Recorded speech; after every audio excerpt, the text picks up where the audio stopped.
Hello everyone. I intend to bring out videos on mental health problems, and the first one is that of depression. So why depression? Because depression is the most commonly heard term. It's one of the most commonly accepted problems in our society. In fact, people use depression for all mental health problems that they might be having. However, it's largely misunderstood also.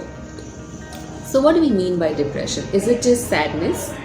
Is it an extreme form of boredom? Is it a sign of a person's weakness? Or is it a name to just cover up a person's inabilities? No, nothing of these at all. So what is depression? It is a medical condition, just like how other medical conditions are diagnosed. We diagnose depression too with clinical signs and symptoms. If these symptoms and signs are present for a period of at least 2 weeks, then we diagnose depression. So what are the clinical features of depression? Low mood, the most important. Low mood should be present constantly and continuously for at least a period of 2 weeks. It's just not, that you're sad for some time or you're disappointed about something that you call it as low mood. Then there should be loss of interest in activities that were pleasurable earlier to the person. Say for example, the person was interested in gardening, in some sport or music. Now all of them seem very disinteresting. There is a lot of amotivation, in the sense there's no motivation to do things which a person wants to do. As simple as the daily chores like taking bath, getting dressed, going out for work, all these might seem very, very hard, and the person might not be motivated to do anything of these. There can be disturbances in sleep and appetite. There can be increased sleep, decreased sleep. The person might be eating more or eating less. Poor concentration, unable to focus on anything or get the work going. These are some of the clinical symptoms. There can be decreased sexual interest. So all of these put together is something which we call as depression, and they should be present for a period of 2 weeks. Of course, depending on the severity, the number of symptoms, etc., we do qualify it as mild depression, moderate depression, or severe depression. The person might be having thoughts which are very negative when he thinks about himself, when he thinks about his future or his past. Everything might appear very, very negative. So the person might be having thoughts that he's a useless person, there's absolutely no worth in him living this life.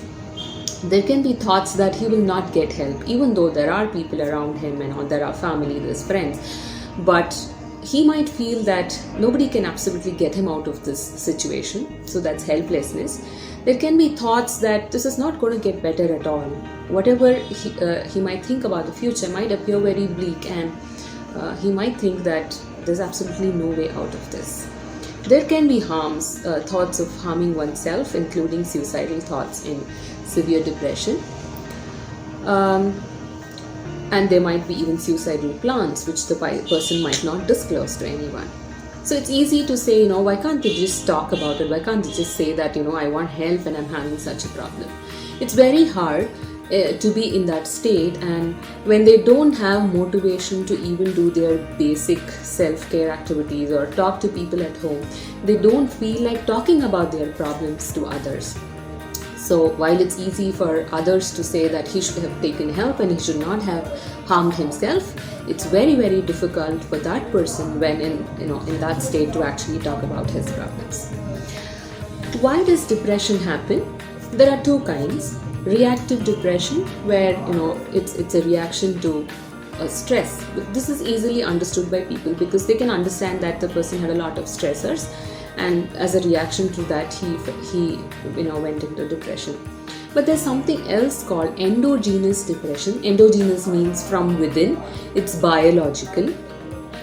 It can happen for no reason, which means even though the person is not having any form of a stress to look from outside, he might still have depression. So this is something people fail to understand and think that depression is just a name and they're faking it. But that can happen. It's very, very important to understand this, because you have to recognize somebody who's going through it even though they might not be having a very clear stress. How do we diagnose? Like I said, it's mostly clinically. Rarely we also do some of the tests, blood tests and other imaging if we require, especially if the person is elderly or we feel that there's some other medical condition because of which depression could be happening, then we do some lab investigations, but otherwise it's largely clinical. Once we diagnose, what do? So there are ways of treatment. There are medications called antidepressants. For mild to moderate depression, we can work it out through psychological interventions, which means just not telling the person that you are just feeling negative, you start becoming positive, you just come out of this depression, you start leading your life happily. So that's not what psychological treatment means. There is a method and there are trained people who actually do psychological interventions in a methodological way. I'll talk about treatment a little more in our next video. So if you have watched this video and if you feel you are undergoing, or maybe in future if you experience any of these symptoms continuously and you feel that it's hard for you to overcome and you need help, please seek help.